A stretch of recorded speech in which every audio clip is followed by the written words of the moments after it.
네, 안녕하십니까. 비욘디 시청자 여러분. 네, 부산에서 방송하는 범일연세넷과 이동영 원장입니다. 네, 오늘은 갑자기 양복을 입고 왜 이 자리에 저 사람이 또 있나 이러셨을 텐데, 지난주에 말씀드린 것처럼 오늘이 세계 콩팥의 날입니다. 네, 3월 둘째 주 목요일. 맞나요, 교수님? 네, 네, 3월 맞습니다. 둘째 주 목요일이 세계 콩팥의 날이고, 앞에 방송 보신 것처럼 이제 오늘 콩팥 건강에 대한 얘기들을 1시부터 5시까지 꽉 채워서 오늘 진행을 할 예정입니다. 저는 이제 요 시간, 재난대응위원회 시간에 이제 사회를 맡은 이동영이고요. 오늘 저랑 얼마 전에 이제 노인 신장학 관련해서 방송하셨던 우리 건양대 황원민 교수님 모셨습니다. 교수님 인사 좀 해주시죠. 네, 안녕하세요, 시청자 여러분. 다시 뵙게 되었습니다. 건양대병원의 황원민입니다.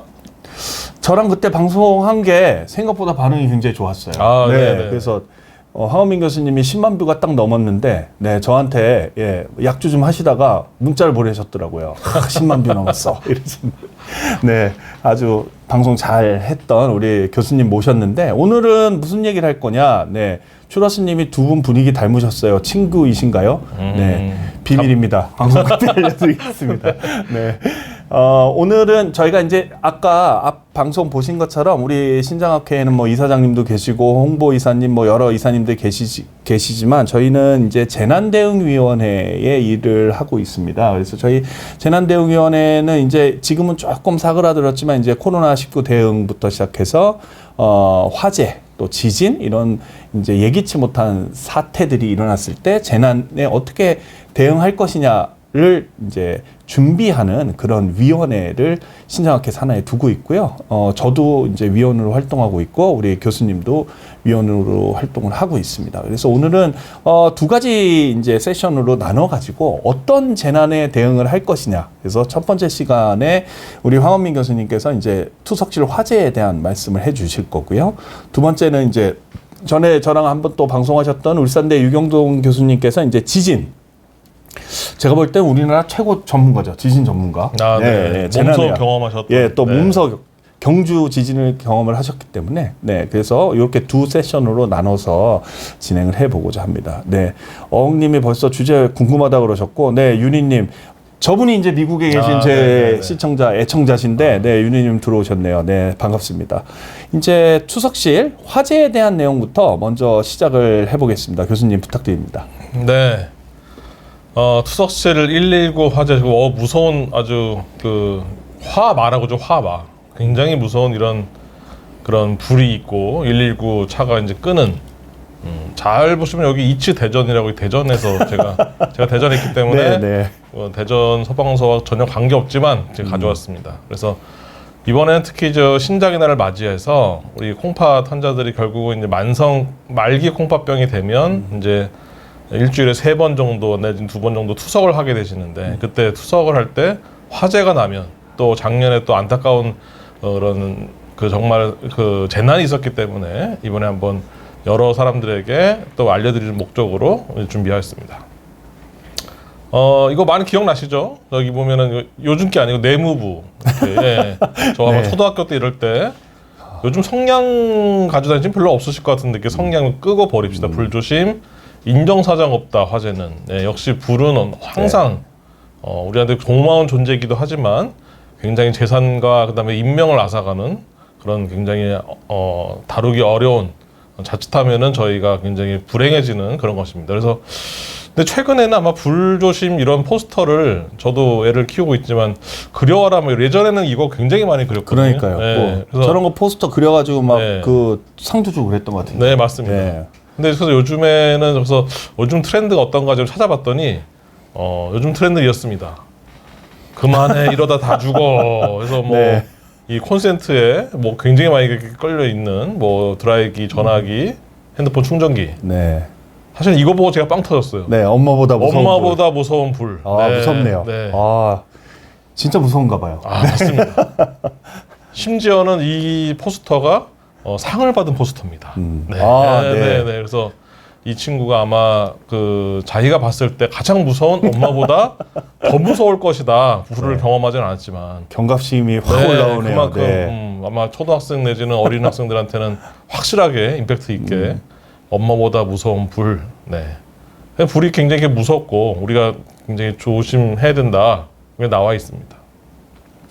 이번에 이제 병원에 대해서 이제 불 나는 거를 알아봐야 되는데 사실 병원도 많아지고 또 이제 병원 이용도 많아지면서 화재의 추세가 몇 년 사이에 계속 올라가고 있습니다. 이렇게. 그리고 또 2014년도에 실제로 사망한 케이스가 있었고 또 요양병원에서 2018년도에 이렇게 사망과 부상자가 많았던 것들을 보건복지부에서 2020년에 이런 이제 사태가 벌어지고 나서 이제 그런 매뉴얼들을 우리가 이제 이렇게 만들어서 배포를 한 게 2020년도입니다. 네. 그 사이에 질문이 하나 올라왔어요. 우리 윤희님, 예, 미국 콜로라도에 사시는 우리 윤희님이 이제 미국과 항상 이제 미국 사정들을 많이 알려주시는데 정전은 어떻게 대응하시나요? 이머전시 제너레이터가 있으신가요? 이렇게 물어보셨는데 참 가슴 아픈 질문인데요. 네. 뭐 정전은 기본적으로 이제 큰 병원 같은 경우는 이제 UPS라고 그래서 순간 정전이 되면은 이제 우리가 기름으로 석유로 다른 이제 동력으로 해서 발전기가 있어서 되는 것이고 투석에 관련돼서는 다행히 그 투석기의 자체에 배터리가 좀 있습니다. 배터리가 있어서 한 1, 20분 정도는 충분히 할 수 있는데 그렇다고 뭐 그거 가지고 투석을 계속 하라는 게 아니고 저희가 투석 끝나기 전 그리고 이거 빨리 이제 정정이 됐기 때문에 이런 되는 재난 사항에 대응을 하기 위해서 하는 시간을 벌어진 목적이지. 네, 그래서 이제 제너레이터 같은 경우는 아주 큰 병원에 있을 수 있다. 작은 병원은 이제 투석기는 그렇게 있기 때문에 생각보다는 이제 잘 대응만 하시면 알고 잘 대처를 하시면 안전할 수 있다고 말씀드릴 수 있겠습니다. 결국은 정전 문제는 불이 나든지 지진이 나든지 결과적으로는 이제 그런 재난의 결과물이거든요. 정전이라는 게. 맞습니다. 네, 그다음에 또 뭐 일반적인 정전 사태가 있을 수 있겠지만 개인 병원에서 UPS 같은 이제 저런 이머전시 제너레이터를 갖추는데 상당한 비용이 들기 때문에 진짜 쉽지가 않고요. 저희 병원도 알아봤더니 뭐 진짜 수천만 원 하더라고요. 맞습니다. 저게 그래서 네. 참 설치가 쉽지가 않고 아까 말씀 주신 것처럼 투석기에 있는 이제 배터리는 이제 몸 밖으로 빠져나간 피를 그냥 리턴해 주는 정도의 시간만 작동이 가능한 거지 그거 이상의 시간을 벌어주진 못합니다. 그래서 그런 용도라고 생각하시면 될 것 같습니다. 네. 지금 뭐 질문들이 굉장히 많이 올라오는데요. 우리 일단은 교수님 말씀 조금 더 듣다가 제가 중간중간에 말씀드릴 수 있도록 그렇게 하겠습니다. 계속 지금 진행해 주시죠. 네네. 이 통계를 따라서 보게 되면 또 어떤 그 화재가 제일 많이 생기냐 정기적인 요인이 한 40% 이상이 되기 때문에 역시 정기적인 관련된 것들이 기계가 많지 않습니까 병원에 이제 그런 것들 관련돼 있고 병원 의원 한 50% 정도 이렇게 차지하고 있습니다. 실제로 몇 개 사례를 보면은 2006년도 혈액투석실이 이거는 겨울천 전기장판과요. 우리 말기 콩팥병 환자분들이 다른 일반 환자들보다 좀 추위를 잘 타거든요. 그렇죠. 투석이 이게 차갑거든요. 네네. 투석도 차갑고 또 콩팥이 나빠지게 되면은 또 피도 이렇게 좀 안 데워지는 것 때문에 좀 추위를 잘 타는데 그것 때문에 장판을 참 많이 깔고 계셨는데 실제로 화재가 심하게 나서 투석기가 거의 뭐 다 탔죠 이렇게. 그래서 다행히 인명 피해는 없었지만 이렇게 아주 큰일 날 뻔한 그런 상황이 될 수 있고 굉장히 아수라장이 되는 것들을 볼 수 있고 밑에 보면은 뭐 불 끄는 흔적이랑 해서 거의 처참한 그런 현장을 볼 수 있습니다. 아마 저때 이후로 대부분 병원들이 장판을 치웠을 거예요. 이게 왜냐하면 투석 환자분들 4시간 동안 누워 계시기 때문에 굉장히 이제 좀 따뜻하게 해드리려고 사실 전기장판을 많이 사용을 했었는데 아마 저 일이 있은 이후로는 전기장판을 꽤 많이 걷었던 걸로 기억이 납니다. 네, 맞습니다. 네. 그리고 또 많이 불나는 게 에어컨이네요. 이것도 보면은 이제 10월 달이어서 2016년 10월인데 그러니까 에어컨을 아마 한동안 안 틀다가 뭔가 이렇게 작동을 잘못했든지 해서 아침에 아마 7시 50분이면 투석을 한창 막 이제 준비하고 시작하는 그런 바쁜 그런 시즌인데 여기 에어컨에서 불이 났습니다. 뭐 에어컨에서 불 나는 거는 결국 이제 먼지와 여기 에어컨 여는 여러 가지 스파크 같은 게 나면서 이제 먼지에서 불이 타면서 이렇게 난다는 걸로 되어 있는데요.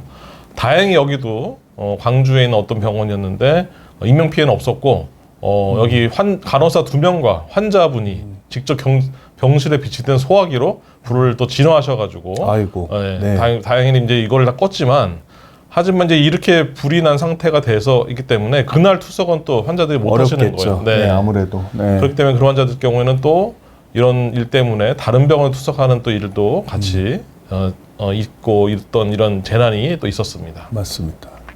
그리고 이제 많이들 기억하시겠지만 상당히 안타까운 화재였죠. 작년이었죠. 예, 작년에 여름에 8월 달에 이천에 있는 투석병원에서 아마 4층에 있는 병원이 있는데요. 뭐 창문도 깨고 구조하고 굉장히 뭐 실시간으로 방송도 중계되고 했던 기억이 납니다.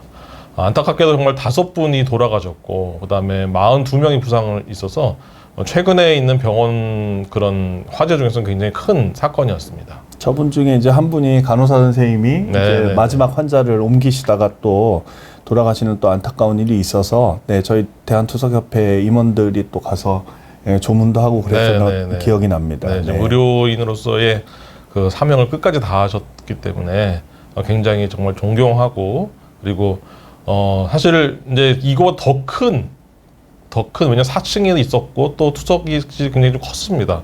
컸기 때문에 투석 환자가 많았기 때문에 더 큰 임명제를 그래도 거기서 근무하시는 선생님들이 많이 간호사분들 그다음에 의사 선생님들이 대처를 잘해주셔서 최대한으로 줄였는데 돌아가신 분들 이렇게 얘기를 들어보니까 결국 이제 다리가 불편한 당뇨병 합병증으로 다리가 불편해서 이제 절단하셔서 이제 의족이 있으시거나 네. 아니면은 이제 치매가 있어서 이렇게 환자분들이 잘 활동을 못 하시거나 그다음에 이제 아주 고령의 환자분들이 돌아가신 걸로 되어 있습니다.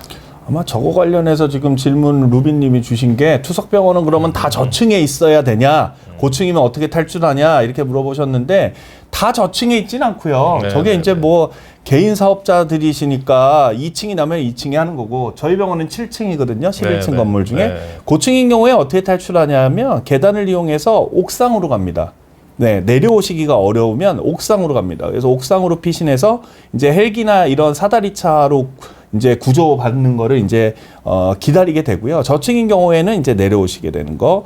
그런데 이제 엘리베이터를 이용하시면 안 되니까 이제 반드시 계단을 이용해서 이렇게 움직이시라 이렇게 우리가 말씀을 또 드리고요. 네, 그리고 포맨님이 선생님 병원에 응급 대피 시설이 있나요? 그랬는데 응급 대피 시설이라는 게 비상구 외에 또 다른 뭐 이런 걸 얘기하시는 건가요? 피난룸 뭐 이런 게 있어요? 패닉룸 이런 게? 그러니까 이제 이렇게 재난이 있을 때 우리가 이제 이렇게 탈출을 해서 아까부터 옥상이면 옥상 아니면은 1층에 어디에 이렇게 환자분을 집결하는 그런 곳을 좀 같이 알고 계시면은 그쪽으로 우리 불나면 항상 거기서 모인다. 네, 뭐 네, 그런 것 네. 때문에 뭐 의료진 내지는 환자 다 모여 계시기 때문에 그렇게 잘 대처를 할 수 있을 것 같습니다. 알겠습니다. 계속 좀 진행해 주시죠. 네네. 네, 뒤에도 또 비슷한 얘기가 나오니까요. 네네. 생각보다 질문이 굉장히 많으시네요. 네, 그러니까요.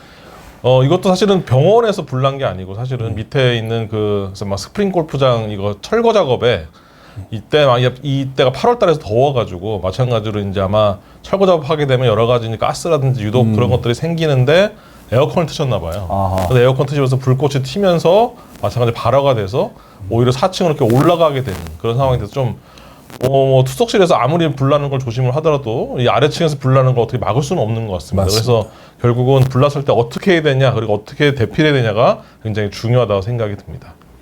그래서 혈액투석이나 특히 이제 고령 환자들이 제때 피하기 어려운 점은 저 사진에 보시겠지만 이렇게 피를 걸르는 작업할 때는 바늘 2개가 이 팔 쪽에 있는 그렇죠. 이제 묶여 있기 때문에 기계에 묶여 있는 셈이죠. 네네네. 그래서 환자분들이 자기 의지대로 가기가 굉장히 어렵고 당황하실 경우가 굉장히 많은 것 같습니다. 그래서 이제 2020년에 말씀드린 것처럼 의료기관 화재 안전 매뉴얼이 보건복지부에서 발표가 됐지만 이제 인공신장실, 혈액투석실에 좀 그 특화되어 있는 그런 화재 대응 매뉴얼을 이번에 2000 화재를 계기로 해서 대한신장학회와 대한투석협회, 병원투석간호사회에서 발빠르게 이 매뉴얼을 개발을 하였습니다. 그래서 투석을 한 모든 의료기관에 전파를 하였고 굉장히 핵심적인 내용을 주로 말씀드렸는데 몇 가지를 좀 소개해드리겠습니다. 이건 기본적으로 모든 의료기관, 모든 뭐 직장도 마찬가지죠. 그래서 불이 나면 최초 발견자가 불이야라고 소리를 지르시고 주변에 있는 가까운 소화기가 있으면은 소화기로 이제 진화 작업을 1차를 하시게 되고 또 이 소리를 듣거나 아니면 이분이 직접 옆에 있는 가까운 데 있는 벨을 눌러서 이렇게 이 전체적으로 불났다는 사실을 환기를 시켜주고 또 다른 세 번째 간호사라든지 아니면 다른 분들이 전화기로 빨리 119에 신고를 하는 게 첫 번째입니다. 그래서 불, 벨, 콜 이렇게 외우시면 됩니다. 그래서 네. 불리야 꼭 외치시고 그 다음에 벨 누르고 전화하고 하신다. 그리고 여기서 이제 여러 사람들이 있는 주변에 소화기를 가까이 찾으셔가지고 소화기 사용법은 잘 아시겠죠. 그래서 이게 안전핀을 뽑고, 근데 반대로 방향을 잡고, 그 다음에 레버를 당긴 다음에 빗자루 쓸듯이 이렇게 하는 것을 하게 됩니다. 그래서 실제로 의료기관에서 저렇게 소화기 사용법을 직접 이렇게 시연도 하고 하게 됩니다. 왜냐하면 네. 또 해본 거 안 해본 거 차이가 있거든요. 그럼요. 근데 제일 중요한 게 뭐냐면 소화기가 어디 있는지를 알아야 돼요. 그렇죠. 네, 그래서 혹시 우리 병원에 우리 투석실에 소화기가 어디 있더라 잘 기억이 안 나시면 오늘이나 내일 가셔가지고 한번 보십시오. 그 소화기가 여기 있고. 근데 만약에 소화기를 꺼내려고 하니까 뭐 의자에 좀 가려져 있다 이러면 이 의자를 이렇게 치워달라고 얘기를 하셔야 돼요. 잘 보이는 곳에 맞습니다. 비치하는 걸 원칙으로 하니까. 네네. 네, 맞습니다. 그리고 집에 우리 집에도 소화기가 어디 있냐? 네. 소화기 있으세요? 집에? 집 앞에 있습니다. 집에 네. 그 문 앞에 있더라고 그러니까. 네. 그래서 소화기를 항상 출근할 때 보고 있는데 하여튼 소화기가 어디 있는지 꼭 아셔야 됩니다. 그 다음에 이제 혈액투석 환자들한테 국에 이제 특화된 이 것인데 네 가지를 아시면 되는데 첫 번째는 어쨌든 수석기를 멈춰야 됩니다. 수석기는 이제 펌프가 돼 있어서 계속 피를 돌아가니까. 이렇게 네, 빼고 네. 하는 작업이 있는데 그거를 멈추지 않고 하다 보면은 이제 피가 좀 셀 수가 있거나 튈 수가 있기 때문에 일단 먼저 멈추고 그 다음에 동맥과 정맥에 이제 이렇게 투석을 필요할 이런 튜브 관이 있습니다. 관이 있는데 하얀색 클램프를 먼저 잠그시고 이게 자기 팔에 가까운 쪽 클램프죠. 그리고 그렇죠. 동맥과 정맥 블러드 라인 이건 뭐냐면 이제 기계와 연결되어 있는 그런 튜브에 있는 큰 이거 좀 작은 클램프고 좀 큰 클램프도 잠궈서 총 4개 정도 요 앞에 있는 거 반드시 잠그셔야 되고 너무 네. 급하면 요걸 못 잠글 수도 있지만 잠그셔야 되고 요 사이에 있는 커넥터를 이렇게 분리를 해가지고 이렇게 시간이 있다면은 할 수도 있지만 만약에 분리할 시간이 없다 그러면은 잘라야죠. 과감하게 네. 가위로 잘라야 됩니다. 네. 예, 이거는 뭐 기다리실 필요가 없어요. 불났다, 배폐해야 된다 그러면은 이거를 얼마나 빨리 자르냐에 따라서 내가 사냐 죽냐에 그렇죠. 있기 때문에 하지만 이 자를 때 주의사항이 반드시 있습니다. 이 클램프 안쪽에 자르시면 절대 큰일 안 나죠. 됩니다. 예, 네네. 큰일 나죠.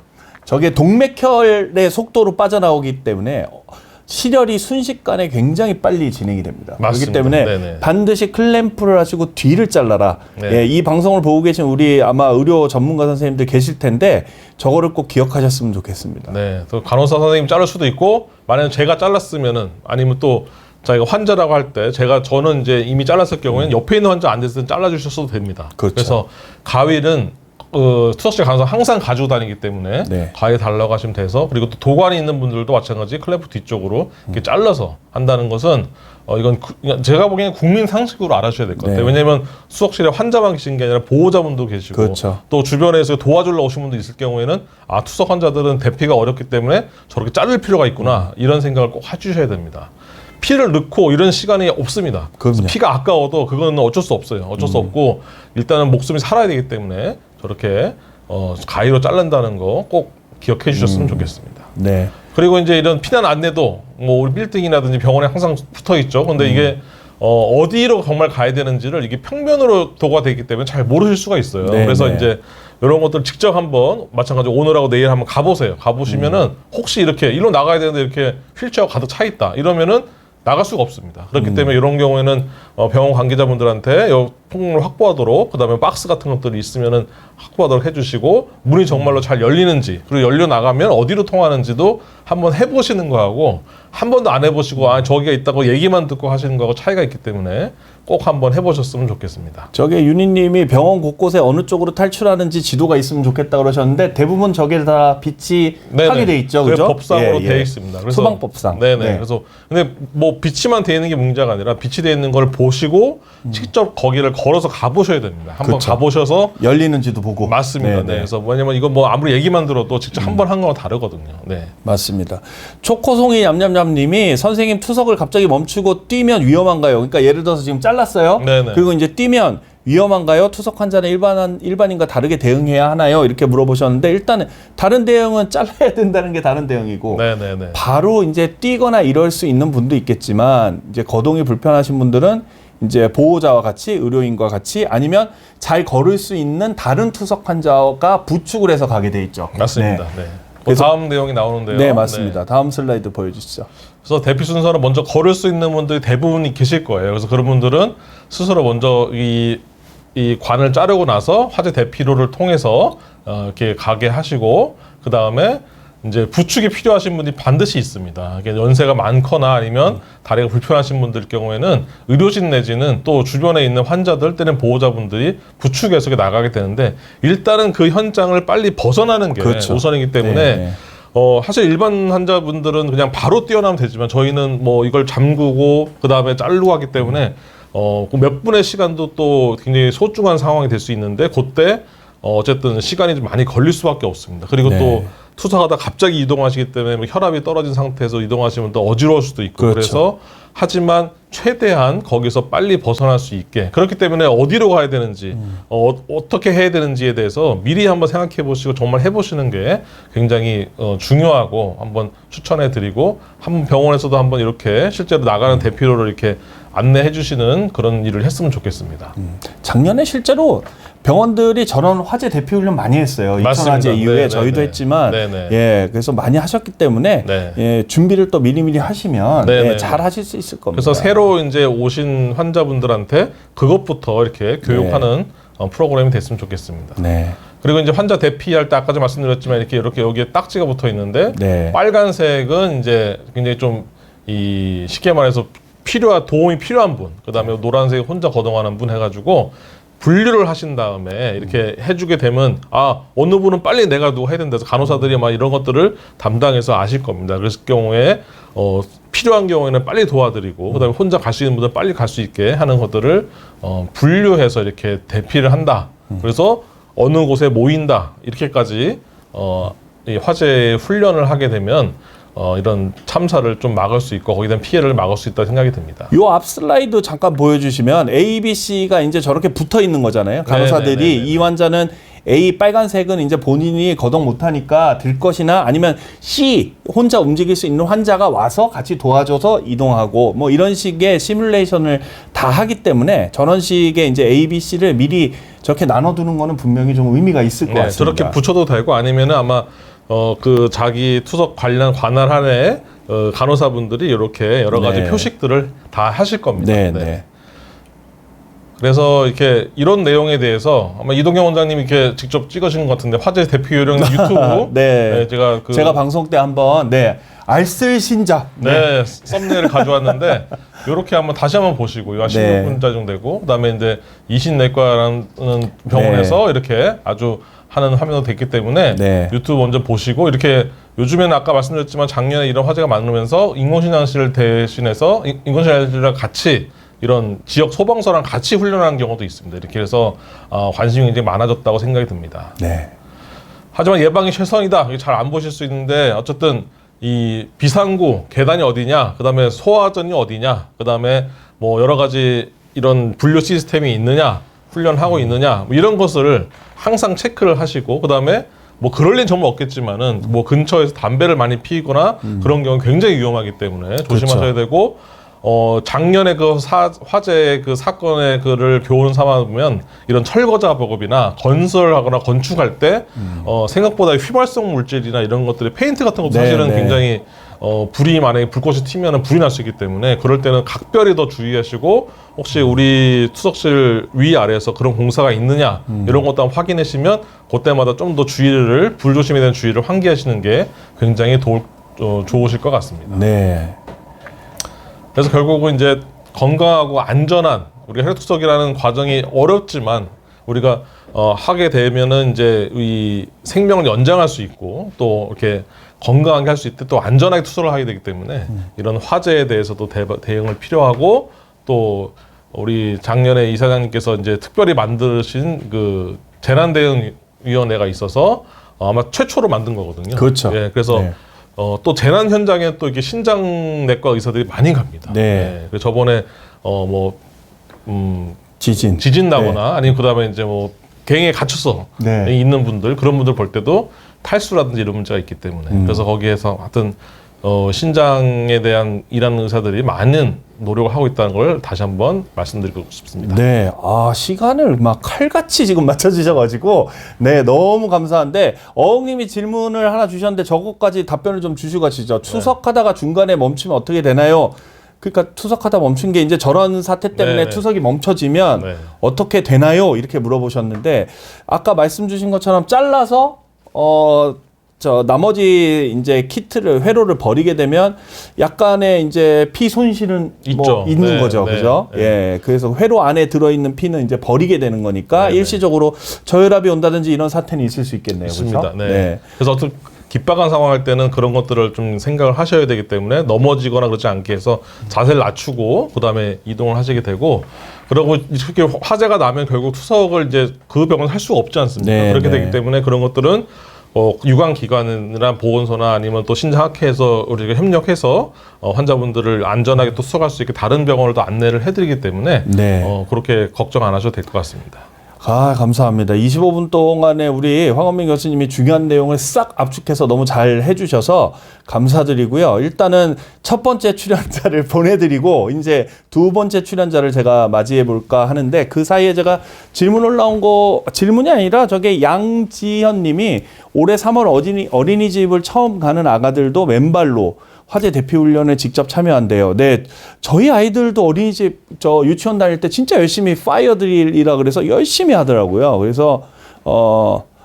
그래서 꼭 그 예정되는 갈아입을 양말을 준비해 달라고 알려주세요. 네, 예, 양말을 준비해야 한다고 하네요. 네, 그래서 이분이 인공신장실 의료인 환자분들께서도 함께 참여해 보시는 게 매우 중요하겠다 이렇게 말씀 주셨습니다. 네, 실제로 그렇게 하고 있고요.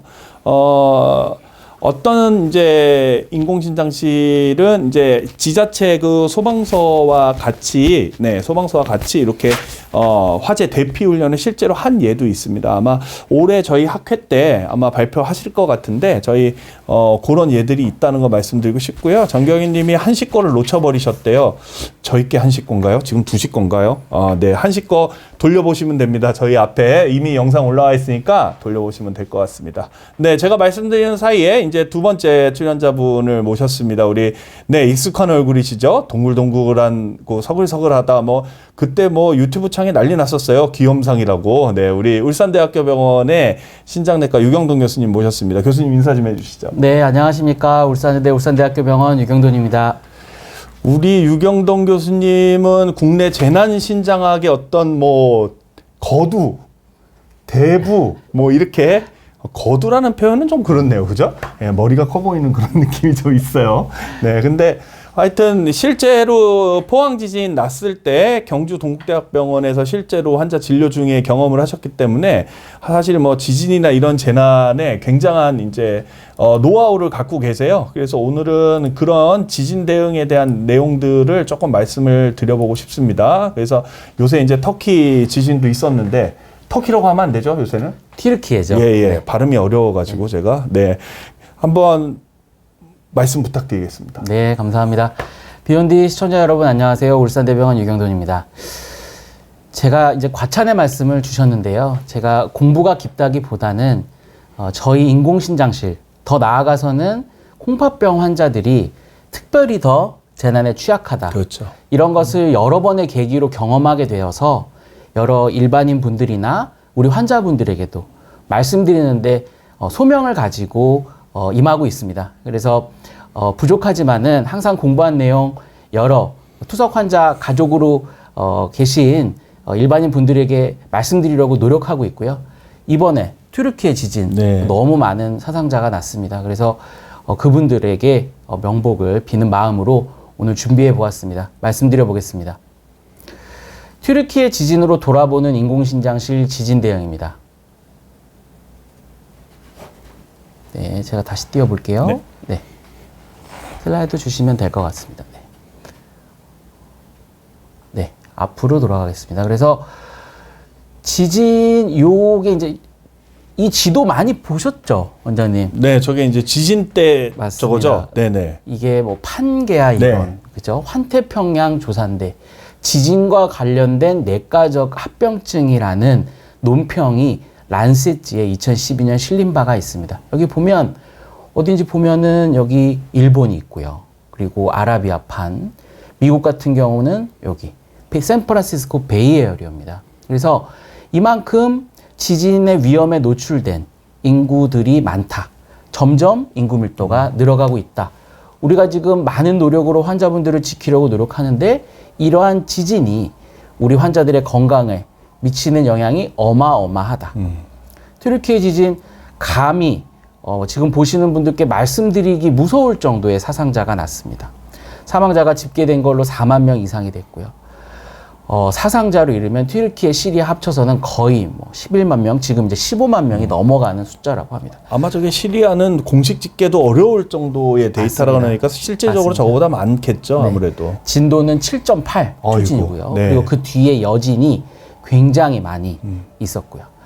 생각해 보면 튀르키예 지진은 역사가 깊습니다. 그래서 우리 성경 공부하시는 분들 알겠는데 우리 안디옥 교회라죠. 거기에 기원 후 520년 정도에 25만 명이 사망하는 역사 지진이 있었다고 하고요. 자, 이 그림은 별표가 뭐냐면은 터키 지역의 진도가 7.0 이상인 지진만 표시한 겁니다. 그래서 1900년 이후 76번의 지진으로 9만 명 이상의 사람이 터키에서만? 네, 터키에서 사망했습니다. 그런데 이러한 지진은요, 터키에서 굉장히 많은 연구, 사이언스의 2000년 실린 잡지에 가면 여러 지오피지올로지상 예상되었다. 사실 제가 이제 제 개인적인 말씀을 드리면 제가 재난에 관심을 갖게 된 건 2015년 메르스 때부터입니다. 인공신장질 환자들에게 생길 수 있는 감염병 재난, 지진 재난, 네. 화재 재난도 마찬가지고요. 이러한 튀르키예 재난은 이미 지오피지올로직으로 예상이 되었고 2000년 논문에서 진도 7.0 이상의 지진이 일어날 확률이 벌써 60%가 넘는다. 자, 그래서 우리는 이러한 신장 환자분들이 특별히 더 재난에 취약해지고 취약하죠. 우리가 이러한 자연 재난뿐만 아니라 우리 신장 환자분들은 그 외에 전쟁이나 정전 그리고 요즘에는 인터넷이 끊기는 이런 것도 일종의 재난으로 본다고 합니다. 생각해 보면 대형 병원으로 갈수록 우리가 전산화돼 있고 환자분들 처방이나 투석 중간의 일들을 전산화 하는데요. 이러한 일들이 예상하지 못한 unexpected, 그러니까 예상치 못한 재난에 특별히 더 취약한 신장 환자분들이라고 할 수가 있겠습니다. 앞 시간에 말씀드렸지만은 그러면 신장 환자분들이 왜 더 취약하느냐? 그것은 아주 크게는 두 가지 이유로 말씀드릴 수 있는데요. 재난 시에는 멀쩡하던 분들이 급성신 손상이 발생합니다. 예를 들어 지진 같은 경우는 건물이 무너지게 되죠. 건물이 무너지게 되면 깔리게 됩니다. 그렇죠. 아까 그 갱도 지금 안동병원에서 이제 잘 치료해 주셨는데 그 갱도 깔려서 생기는 압궤증후군 이러한 다양한 원인으로 급성신 손상이 생기면서 기존의 만성 콩팥병 환자들은 악화됩니다. 실제로 일본 고베 한신 대지진 때 투석이 굉장히 많이 중단되었었죠. 그래서 주 3회 투석을 유지해야 되는 혈액투석 환자나 투석액이 공급되어야 하는 복막투석 환자분들, 면역 억제제 중단이 불가능한 이식 환자분들이 재난에 더 취약한 그렇죠. 새 환자는 발생하는데 기존의 환자분들은 치료를 못 받는다. 그렇기 때문에 평소에 우리 신장 환자분들, 신장 환자를 가족으로 계신 많은 분들은 우리 환자들은 여러 예상치 못한 일에 응급사항이 발생할 수 있겠다. 오늘 드리고 싶은 가장 큰 메시지 중 하나고요. 자, 한국은 지진의 안전지대인가? 저는 2015년 메르스 경험하고 2016년 동대 경주병원 가서 9월 12일입니다. 혹시 이게 시간이 이제 저녁인데요. 위원장님 이때 뭐 하고 계셨는지 기억나십니까 혹시? 집에 있지 않았을까요? 그때 예. 전에도 방송 때 한번 여쭤보셨는데 기억이 안 나요. 네, 집에 있었던 것 같아요. 근데 저희가 맞습니다. 부산 흔들렸거든요. 그때. 네, 맞습니다. 맞죠? 네, 그때. 네.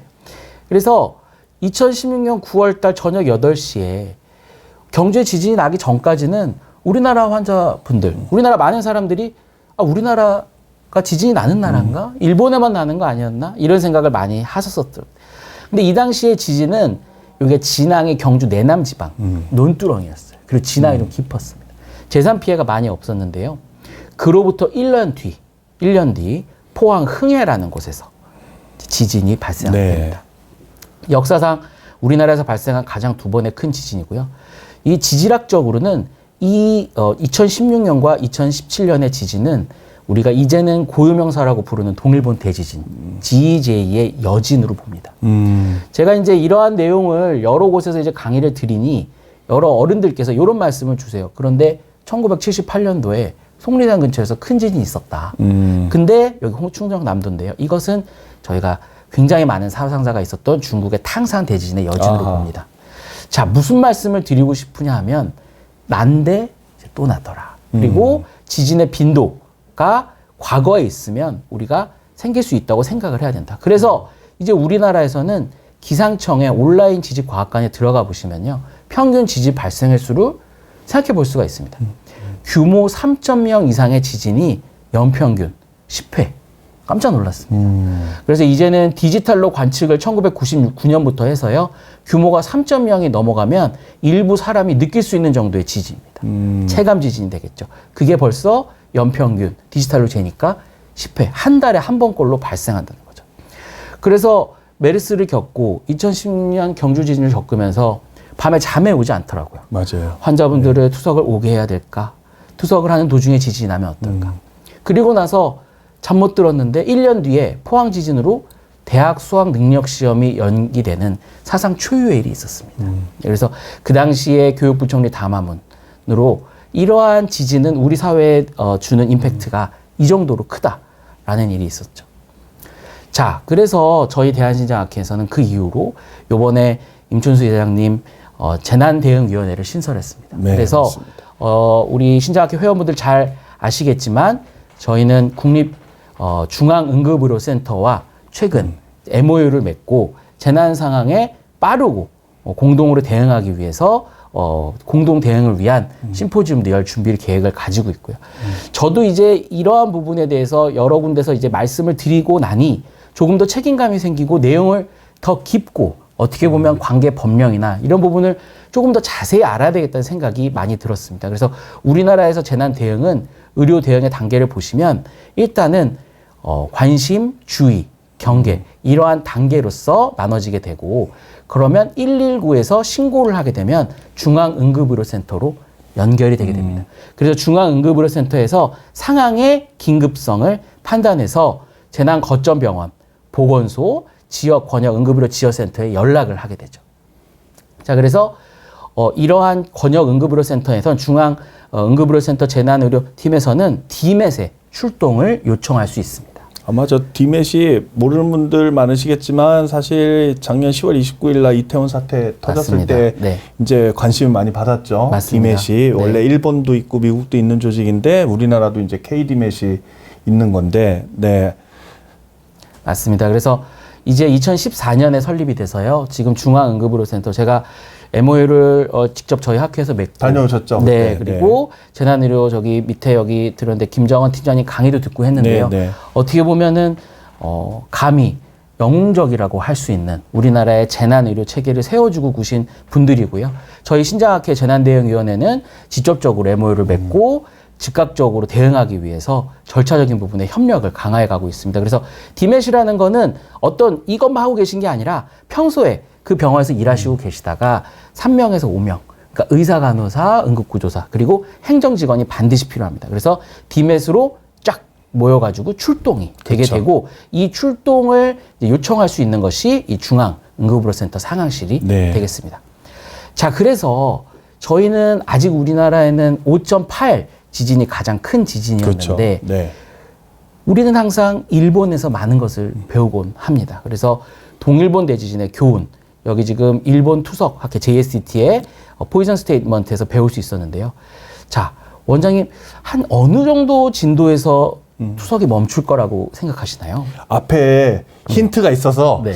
우리나라 기준으로 하면 한 5 정도는 그래도 돼야 되지 않을까 하는, 맞습니다. 네, 네. 그 정도 생각은 드는데 5요, 5. 맞습니다. 그래서 저희가 포항의 예를 들어보면요. 포항에서 저희가 진도가 5.4였는데 실제로 개인병원 한 군데서 투석이 멈췄었습니다. 그렇죠. 네. 네. 그래서 이게 이제 일본에서 나온 논문이고 이해하면 무서운 그림인데요. 지진 발생 진도가 3만 넘어가면 투석이 멈춘 병원이 생기고요. 3이요. 네. 5가 넘어가게 되면 20%인데 3이 넘어가면 벌써 멈추는 병원이 생긴다는 거죠. 그러니까 아까 앞에서 말씀드렸듯이 디지털 관측했을 때 연 10회. 그렇죠. 그러니까 진앙에 따라서는 우리나라의 어떤 투석병원도 멈출 수 있겠다. 그런데 그러면 왜 멈추냐?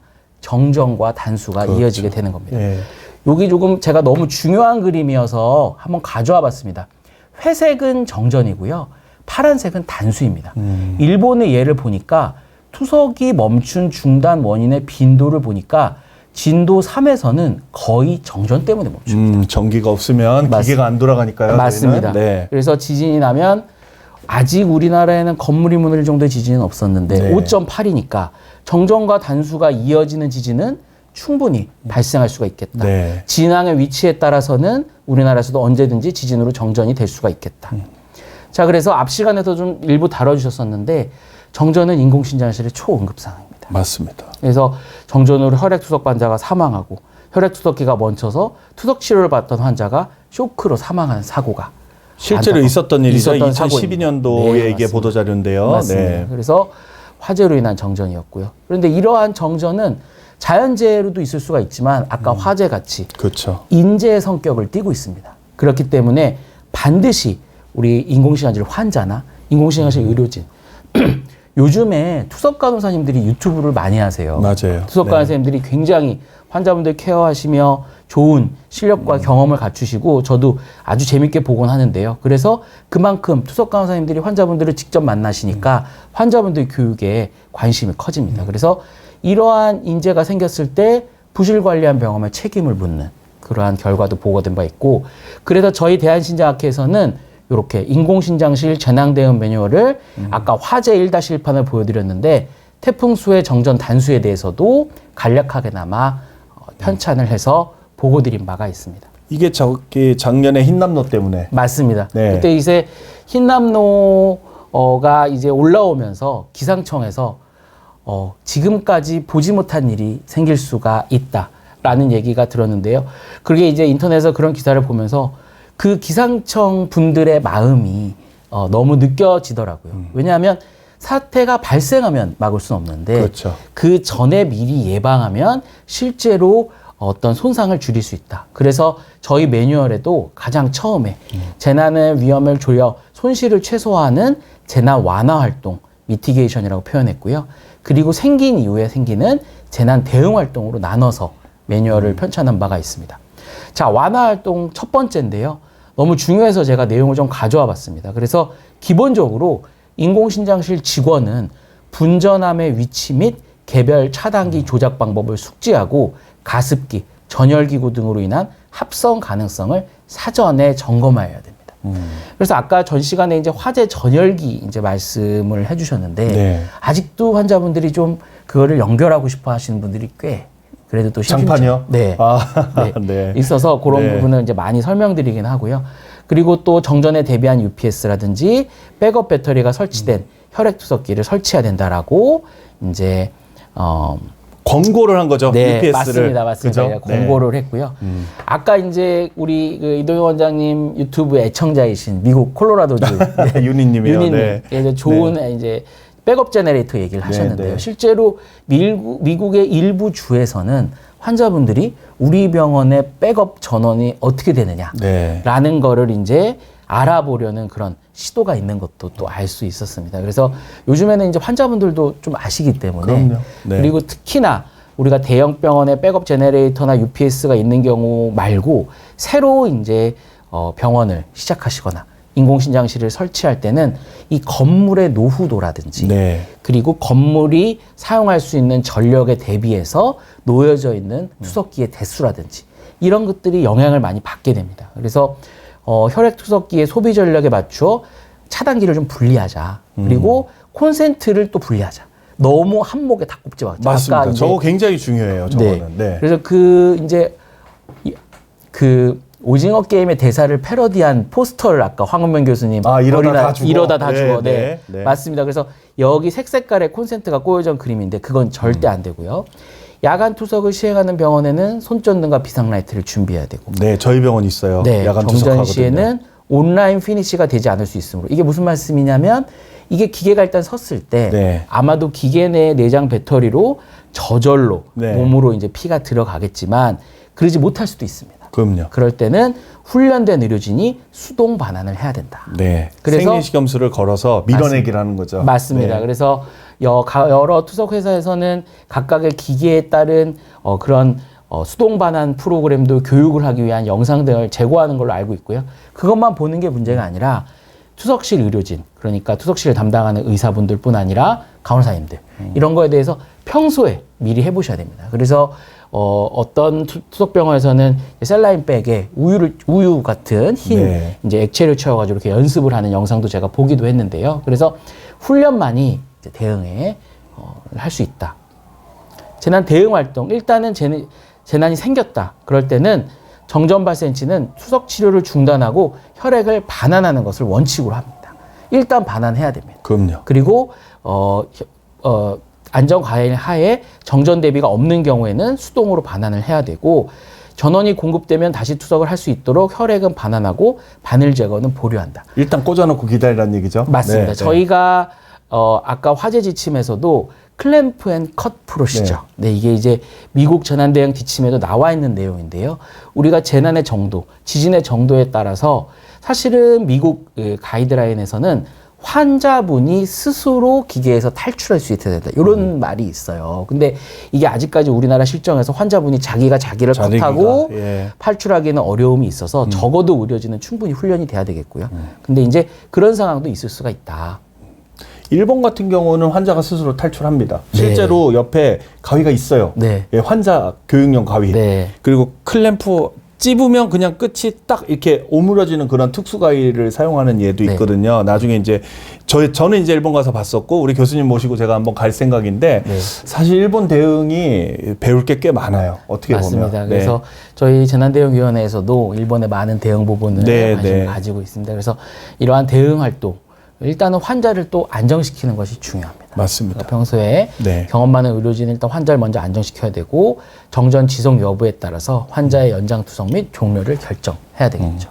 그 포항에서 지진으로 투석이 잠깐 중단됐던 병원은 다행히 백업 전력이 있었던 병원입니다. 네, 다행이요. 다행이었습니다. 그래서 UPS는 근데 일시적으로만 전원을 공급하기 그렇죠. 때문에 혈액 공급 및 투석의 속도를 최저로 하는 등 절전 상태를 유지하고 일단 환자를 안전하게 탈출시키는 게 네. 우선적으로 생각해야 될 일이겠습니다. 그리고 요거는 제가 이제 아무래도 이제 신장실을 개설하시는 원장님, 네, 네. 인공신장실의 전력 공급 상황을 어느 정도 파악하고 계셔야 됩니다. 네, 저게 지금 기계별로 일본 회사, 미국 회사, 독일 회사 이렇게 다 이렇게 해주셨는데, 저거는 이제 의료진들 보고 참고하시면 될 것 같고요. 맞습니다. 그래서 네. 저희가 어떤 경험이 있냐면 과거에 사용하던 투석기를 새 기계로 바꾸면서 디지털 기계로 바꿨는데 전력 소모량이 확 늘어버린 거예요. 네, 그러면서 실제로 차단기가 내려가는 일을 제가 직접 겪은 적이 아. 있고요. 그리고 특히나 우리가 히팅, 디스인펙션 같은 걸 할 때 전력 소모가 일시적으로 확 올라간다고. 그렇죠. 그래서 저 인공신장실의 전력 공급 상황이 어떤지, 그리고 이런 부분에 대해서 우리 건물에 가동할 수 있는 전력이 어느 정도인지 선생님들은 이제 알고 계시는 게 필요하겠고요. 한국형 지진재난 대응 매뉴얼이 필요하겠습니다. 네. 그래서 지금 실제로 저희 재난대응위원회에서는 GP를 작업을 하고 있죠, 작업을 지금? 하고 있습니다. 네. 그래서 미국 같은 경우는 다이아실리스 퍼실리티, 그러니까 인공신장실 버전, 그리고 또 환자 위한 버전이 나눠져 있고요. 실제로 CDC에서도 여러 가이드를 제시하고 있고, 요거는 회사 버전, 그리고 호주나 캐나다 등등 각기 자기 나라의 현실을 품을 수 있는 그런 가이드를 이제 내고 있고, 우리나라에서도 현재 저희 위원회에서 개발을 네. 하고 있습니다.